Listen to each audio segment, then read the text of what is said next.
தூதர் யூனுஸ் நபி அவர்களின் வரலாற்றை பற்றி இந்த வீடியோல நம்ம பார்க்கலாம். நைனுவா என்ற நகரத்தில் சிலைகளை வணங்கக்கூடிய மக்கள் வாழ்ந்தார்கள். நைனுவா மக்கள் இஸ்ரேலர்கள் மீது படையெடுத்து அவர்களில் பலரை சிறைப்பிடித்து கொண்டனர். சிறைப்பிடித்தவர்களை மீட்பதற்காக யூனுஸ் நபி நைனுவா செல்றாங்க. நைனுவா நகரை முல் இப்னுல் இர்ஷா என்ற அரசன் ஆண்டு வந்தான். அந்த அரசனிடம் நம் யூனுஸ் நபி அவர்கள் தான் இஸ்ரேலர்களின் நபி என்றும் நீங்கள் சிலைகளை வணங்க கூடாதுனும் சிறையில் அடைக்கப்பட்ட இஸ்ரேலர்களை மீட்கணும்னும் கேக்குறாங்க. ஆனா அந்த அரசன் யூனுஸ் நபிய பார்த்து ஏளனமாக சிரித்தான். அவன் சிறைப்பிடித்து வைத்தவர்களையும் விடவில்லை. யூனுஸ் நபி 3 நாட்கள் வரை இதே கோரிக்கைய அந்த அரசனிடம் வைத்தபடியே இருந்தாங்க. ஆனா அவன் காது கொடுத்து கூட கேட்கல. அதுக்கப்புறம் அரண்மனையை விட்டு வெளியேறி நகருக்குள் சென்று மக்களிடம் இஸ்லாமிய பிரச்சாரம் செய்ய ஆரம்பிக்கிறாங்க. சிலை வணக்கத்தை விடணும்னு அல்லாஹ்வை மட்டும்தான் வணங்கணும்னு வீடு தோறும் இரவு பகலுமாக பிரச்சாரம் செய்யறாங்க. ஆனா அந்த மக்கள்ல ஒருத்தவங்க கூட இஸ்லாத்தை ஏத்துக்கல. இத பார்த்த அரசன் யூனுஸ் நபிய சிறையில் அடைத்து வைத்து விட்டான். உண்ண உணவும் தண்ணீரும் கொடுக்காம அவங்கள ரொம்ப கொடுமைப்படுத்தினான். யூனுஸ் நபியின் போதனையை கேட்டு சிறையில் வேலை செய்றவங்கள்ல சிலர் இஸ்லாத்தை தழுவ தயாராகி விட்டார்கள். இத கேட்ட அரசன் யூனுஸ் நபிய நடுச்சந்தையில் நிறுத்தி சிரச்சேதம் செய்ய முடிவெடுக்கிறான். ஆனா மந்திரிகள் அவனை பயமுறுத்தியதன் காரணமாக அந்த யோசனைய அரசன் கைவிட்டுட்டான். அதனுடன் யூனுஸ் நபியையும் அவர்களின் குடும்பத்தார் அனைவரையும் ஊரை விட்டே வெளியேற்றிவிட்டான். அப்புறம் யூனுஸ் நபி கொஞ்ச காலங்கள் பல இடங்கள்ல சுற்றி கொண்டே இருந்தாங்க. மறுபடியும் அல்லாஹ் அவர்களை நைனுவா நகருக்கே செல்லுமாறு வகி அறிவித்தான். இந்த தடவை நைனுவா மக்கள் முன்ன இருந்ததை விட அதிகமாவே எதிர்க்க ஆரம்பிச்சிடுறாங்க. கல்லால் அவர்களை அடிக்க ஆரம்பிக்கிறாங்க. யூனுஸ் நபியின் உடல் முழுவதும் ரணகலமாகிவிட்டது. இவ்வளவு எதிர்ப்புகளுக்கும் இடையில் 30 ஆண்டுகள் அவர்கள் உபதேசித்தார்கள். ஆனா அதுல 2 பேர் மட்டும்தான் அவர்களை பின்பற்றியதாக ஒரு குறிப்பு தெரிவிக்கிறது. மனம் சலித்து போன யூனுஸ் நபி நைனுவா மக்களை பார்த்து, நீங்கள் இவ்வாறு என் வேண்டுகோளுக்கு செவி சாய்க்காது போனால் அல்லாஹ்வின் கோப பார்வை உங்கள் மீது இறங்கிவிடும், ஜாக்கிரதை என்று எச்சரிக்கிறாங்க. அதற்கு அந்த நைனுவா மக்கள், உங்களுடைய அல்லாஹ்வின் கோப பார்வை எங்களை என்ன செஞ்சிரும் அப்படின்னு கேலி செஞ்சு கை கொட்டி சிரிக்கிறாங்க. அவர்களை பார்த்த யூனுஸ் நபி, அல்லாஹ் நெருப்பு மலையை பொழிய செய்து உங்களை எல்லாம் அழித்து விடுவான் என்று சொல்றாங்க. அல்லாஹ்வின் சக்தியை பற்றி நீங்க இவ்வளவு கேலியும் கிண்டலும் பேசுறது நல்லதுக்கில்ல. மறுபடியும் நான் உங்களை எச்சரிக்கிறேன், இந்த சிலை வணக்கத்தை விட்டுட்டு அல்லாஹ்வை மட்டும் வணங்குங்கள். இல்லைனா இன்னும் 40 நாட்கள்ல நெருப்பு மழை பொழிந்து நீங்கள் அனைவருமே அழிந்து போவீர்கள் என்று கடும் கோபத்துடன் சொன்னார்கள். அதன் பிறகு யூனுஸ் நபி அந்நகரை விட்டு புறப்பட்டு ஒரு மலையின் உச்சியின் மீது அமர்ந்து கொண்டார்கள். அங்கு இருந்தவாறே அவர்கள், யா அல்லாஹ், நான் அந்த நைனுவா மக்களை திருத்த எவ்வளவோ பாடுபட்டேன். அவர்கள் கடைசி வரைக்கும் திருந்தவே இல்லை. என்னை கொடுமைப்படுத்தியதை கூட பெருசா நான் நினைக்கல. ஆனா உன்னுடைய சக்தியை பத்தி இழிவா பேசியதை பத்தி தான் என்னால பொறுக்க முடியல. அதனாலதான் 40 நாட்கள்ல நெருப்பு மழை பொழிந்து அவர்கள் எல்லோரும் அழிந்து போவார்கள் என்று சாபமிட்டு விட்டேன் என்று சொன்னார்கள். மேலும், யா அல்லாஹ், நான் கூறிய தவணைப்படி 40 நாட்கள் ஆனதும் அவர்கள் மீது நெருப்பு மழை பொழிந்து நான் கொடுத்த வாக்கை நிறைவேற்றுவாயாக என்று பிரார்த்தித்துக் கொண்டே இருந்தார்கள். யூனுஸ் நபி சொன்ன 40 நாட்கள்ல 39 நாட்கள் கழிந்தது. அந்த மக்களில் சில பேருக்கு ஒரு விதமான பயம் ஏற்பட்டது. 40வது நாள் அரசன் உட்பட மக்கள் எல்லோரும் வானத்தை பார்த்தபடியே குலை நடுங்கி போய் இருந்தனர். பொழுது விடிந்து தென்றல் காத்து ஜில் ஜிலுவென வீச ஆரம்பிச்சதுமே எல்லாருக்கும் ஒரே ஆச்சரியமா போக, யூனுஸ் எவ்வளவு பெரிய பொய் சொல்லி நம்மளை ஏமாற்றி விட்டார். நல்ல வேளை அவர் சொல்ல கேட்டு நம்ம தெய்வங்களை வணங்குறத நிறுத்தல அப்படின்னு பேச ஆரம்பிச்சிட்டாங்க. இத பார்த்த அரசனுக்கு கோபம் வந்து யூனுஸ புடிச்சு தண்டனை கொடுக்க சொல்லி ஊரெல்லாம் அறிவிச்சிட்டாரு. கொஞ்ச நேரத்திலேயே திடீர்னு சூழ்நிலை மாற ஆரம்பிச்சிருச்சு.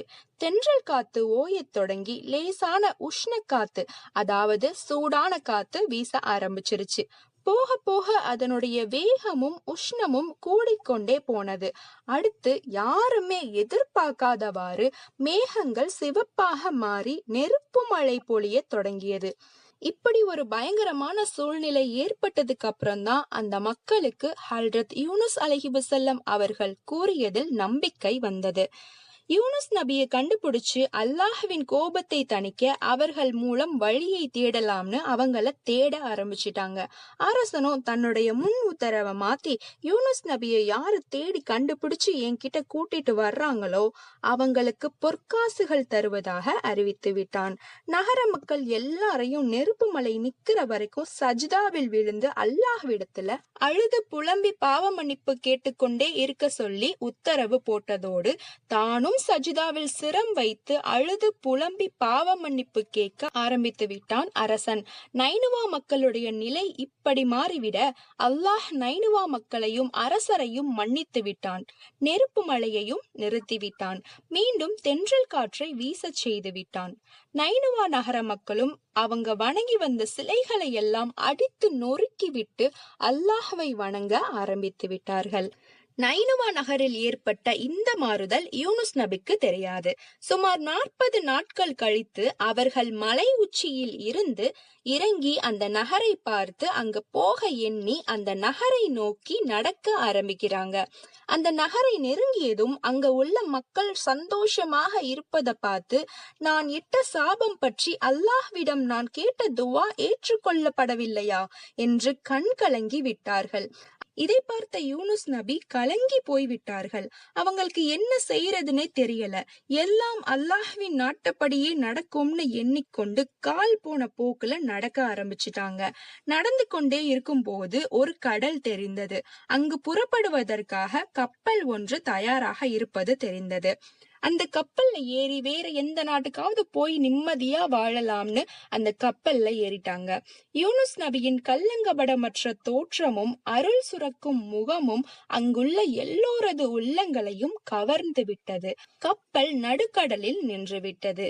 கப்பலின் மாலுமி, அதாவது கப்பலை ஓட்டுறவங்க கப்பலை முழுமையாக சோதிச்சு பார்த்தாங்க. ஆனா எந்தவித கோளாறுமே இல்லைன்னு தெரிய வந்துச்சு. அந்த காலத்துல எஜமானுக்கு கட்டுப்படாத ஒருத்தர் தெரியாம ஓடி வந்து கப்பல்ல ஏறிட்டாங்கன்னா அந்த கப்பல் நடுக்கடல்ல நின்னுடும். எனவே மாலுமி கப்பல்ல இருக்கிறவங்க கிட்ட உங்கள யாராவது எஜமானுக்கு கட்டுப்படாம இந்த கப்பல்ல ஏறி இருந்தீங்கன்னா கப்பலை விட்டு வெளியேறிருங்க. அந்த ஒருவருக்காக கப்பல்ல இருக்கிற எல்லாருக்குமே ஆபத்து வந்துரும் அப்படின்னு சொல்றாரு. கொஞ்ச நேரத்துக்கு கப்பலே அமைதியா இருந்தது. கடைசியா ஒரு ஓரத்துல உட்கார்ந்திருந்த யூனுஸ் நபி அவர்கள், நான் தான் அந்த குற்றவாளி.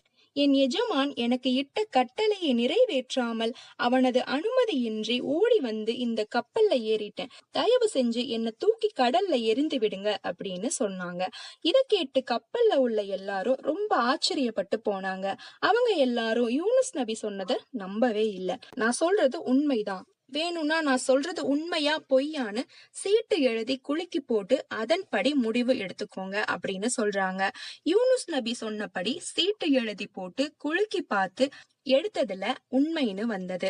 பல தடவை போட்டும் அப்படியே வந்தது. கடைசியா மாலுமியே போட்டு பார்த்தார். அப்பவும் அப்படியேதான் வந்தது. ஒரு மனித புனிதர் மீது இவ்வாறு பழிய சுமத்தி அவரை கப்பலை விட்டு எப்படி அப்புறப்படுத்துறதுன்னு எல்லாரும் தயங்குனாங்க.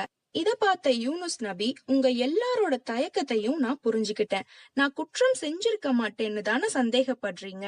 ஆனா அப்படி இல்ல. நான் என் எஜமானிடம் சொல்லிக் கொள்ளாமல் ஓடி வந்தது உண்மைதான். என் ஒருவனுக்காக நீங்க எல்லாரும் ஆபத்துல சிக்கிறத நான் விரும்பல. அதனால நான் இந்த கப்பலை விட்டு ஒளிந்து போறேன்னு சொல்லிக்கிட்டே யாரும் எதிர்பாராத நேரத்துல கப்பல்ல இருந்து கடல்ல குதிச்சிடுறாங்க. அவங்க கடல்ல விழுந்ததும் அங்க ஒரு பெரிய மீன் அதன் வாய அகலமாக திறந்து கொண்டு யூனுஸ் நபிய முழுங்குறதுக்காக காத்து கொண்டு இருந்தது. கப்பல்ல இருந்த எல்லாரும் அதை பார்த்து அலறிட்டாங்க. ஆனா அல்லாஹ் விதித்தபடி எல்லாமே நடந்து முடிஞ்சிருச்சு. யூனுஸ் நபி அவர்கள் அந்த மீன் வயிற்றில் பல வருடங்களாக இருந்தார்கள். யூனுஸ் நபியை உணவாக்கிக் கொள்ள கூடாதுன்னு அந்த மீனுக்கு அல்லாஹ் உத்தரவு கொடுத்து விட்டான். அல்லாஹ் மீன் வயிற்றை ஒரு சிறை கூடம் போல ஆக்கியிருந்தான். அவர்களுக்கு அது ஒரு கண்ணாடி கூடம் போல இருந்தது. அங்கு இருந்தவாறே கடலுக்குள் அல்லாஹ்வின் படைப்பினங்களை கண்டு வியந்தபடி யூனுஸ் நபி தஸ்பீஹ் ஓதிக்கொண்டே இருந்தாங்க. இந்த மீன் யூனுஸ் நபியை சுமந்து கொண்டு 7 கடல்களையும் சுத்தி வந்தது. அல்லாஹ்வின் அனுமதியின்றி நைனுவா விட்டு ஓடி வந்ததையும், அதன் காரணமாக மனைவி மக்களை பறிகொடுத்து விட்டதையும், பின் கப்பலில் ஏறி அதிலிருந்து குதித்து மீன் வயிற்றுக்குள் சென்றதையும், எல்லா சம்பவங்களையும் சேர்த்து நினைத்து உருக ஆரம்பிக்கிறாங்க. மீன் வயிற்றுக்குள்ளேயே அழுது புலம்பி சஜிதாவில் விழுந்தார்கள். அல்லாஹ் உருக்கமாக துவா செய்து கொண்டே இருந்தார்கள். இதன் காரணமாக அல்லாஹ் அவர்களின் வேண்டுதலை ஏற்றுக்கொண்டான். அவர்களை வெளியே கக்கிவிடும்படி மீனுக்கு உத்தரவும் இட்டான். உடனே அந்த மீன் கடற்கரை ஓரமாக வந்து அவர்களை வெளியே கக்கிவிட்டது. மீன் வயிற்றிலிருந்து வெளியேறிய யூனுஸ் நபிக்கு மீனின் வயிற்றிலிருந்து கொடிய சூட்டின் காரணமாக தலைமுடி, தாடி முடி, உடலில் எல்லா பாகங்களிலும் இருந்த முடிகள் அனைத்தும் உதிர்ந்து போய் இருந்தன. அவங்களால எழுந்து உட்காரவோ நடக்கவோ முடியாம இருந்தாங்க. அவங்களுக்கு நிழல் கொடுப்பதற்காக அவர்கள் அருகில் ஒரு சுரைக்காய் கொடியை அல்லாஹ் முளைத்திட்டான். அது அவர்களுக்கு நன்றாக நிழல் கொடுத்தது. காலையிலும் மாலையிலும் ஆடு ஒன்று பால் கொடுத்து வந்தது. இப்படியே 40 நாட்கள் ஓடிவிட்டது. 40 நாட்களுக்கு பிறகு யூனுஸ் நபிக்கு தெம்பு வந்தது. எழுந்து உட்காரவோ நடக்கவோ முடிந்தது. முகத்திலும் தலையிலும் உடலிலும் முன்ன போல நன்றாக முடிவளர ஆரம்பித்தது. ஒரு நாள் பகலில் அவர்கள் மீண்டும் எழுந்த போது அவர்களுக்கு நிழல் கொடுத்து கொண்டிருந்த சுரைக்கொடி காய்ந்து போய் அதன் இலைகள் எல்லாம் கொட்டி கிடந்தது. இதை கண்ட யூனுஸ் நபி அவர்கள் மிகவும் வேதனைப்பட்டார்கள். யூனுஸ் நபிக்கு காலையிலும் மாலையிலும் பால் கொடுத்து வந்த அந்த ஆடும் தனது வருகையை நிறுத்தியது. அதனால அவங்களுக்கு கடும் பசியும் தாகமும் வாட்டி வந்தது. இந்த சமயத்தில் அவர்களை அல்லாஹ் நைனுவா நகருக்கு சென்று அங்குள்ள மக்களுக்கு நற்போதனை புரிந்து வருமாறு மீண்டும் பணித்தான். அல்லாஹ்வின் உத்தரவுக்கு பணிந்து அவங்க நைனுவாவை நோக்கி நடக்க ஆரம்பிக்கிறார்கள். நைனுவா நகரை நெருங்கியதும் ஹல்ரத் யூனுஸ் அலைஹிவஸல்லம் அவர்கள் முதலில் சந்தித்தது ஒரு இடையனை. அவனிடம் நைனுவா நகர் மக்களின் நிலை என்ன என்று கேட்டார்கள். தாங்கள் யார், எங்கிருந்து வருகிறீர்கள் என்று அவன் கேட்டான். அதற்கு யூனுஸ் நபி அவர்கள் விவரங்களை சொன்னதும் அவன் உடனே ஊருக்குள் ஓடி விவரங்களை தெரிவித்து மக்களையும் அரசனையும் அழைத்து வந்தான். தம்மை நோக்கி வந்த கூட்டத்தை பார்த்து யூனுஸ் அலைஹிவஸல்லம் அவர்கள் மிகவும் மகிழ்ந்தார்கள். வந்தவர்கள் நபி அவர்களை சுற்றி வளைத்துக் கொண்டு அன்னாரை புகழ்ந்து பாட ஆரம்பித்தார்கள்.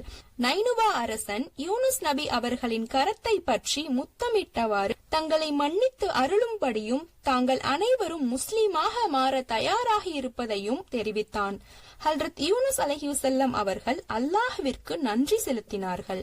1,00,000க்கும் மேற்பட்ட மக்கள் அன்று இஸ்லாத்தை தழுவினார்கள் என்று ஒரு குறிப்பில் காணப்படுகிறது.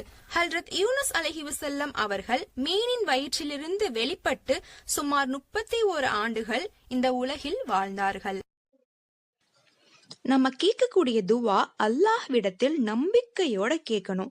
யூனுஸ் நபி அவர்கள் அல்லாஹ்விடம் இவ்வாறு துவா செய்தார்கள். லா இலாஹ இல்லா அன்த சுபஹானக இன்னி குன்து மினல் ஸாலிமீன். அவர்கள் கேட்ட துவா அவ்வளவு நம்பிக்கையோட கேட்டதாலதான் அல்லாஹ் அவர்களை மீன் வயிற்றிலிருந்து வெளியேற்றினான். எனவே நாம் ஒவ்வொரு துவாக்களை ஓதும் போதும் பொருள் அறிந்து அல்லாஹ்விடத்தில் நம்பிக்கையோடு கேட்டுக்கொள்வோம். லா இலாஹ இல்லா அன்த சுப்ஹானக இன்னி குன்து மினல் ஸாலிமீன்.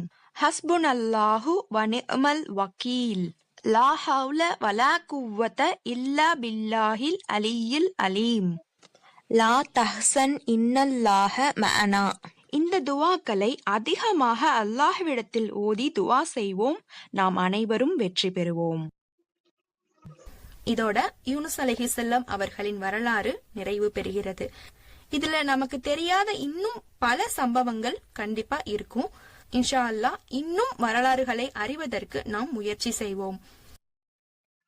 நபி ஸல்லல்லாஹு அலைஹி வஸல்லம் அவர்கள் யூனுஸ் அலைஹி வஸல்லம் அவர்களை பற்றி, நான் யூனுஸ் அலைஹி வஸல்லம் அவர்களை விட சிறந்தவன் என்று என்னை பற்றி உங்களில் எவரும் சொல்ல வேண்டாம் என்று கூறினார்கள். இன்ஷா அல்லாஹ் இன்னும் நபியின் வரலாறுகளை பற்றி அடுத்தடுத்த வீடியோல அப்லோட் பண்றோம்.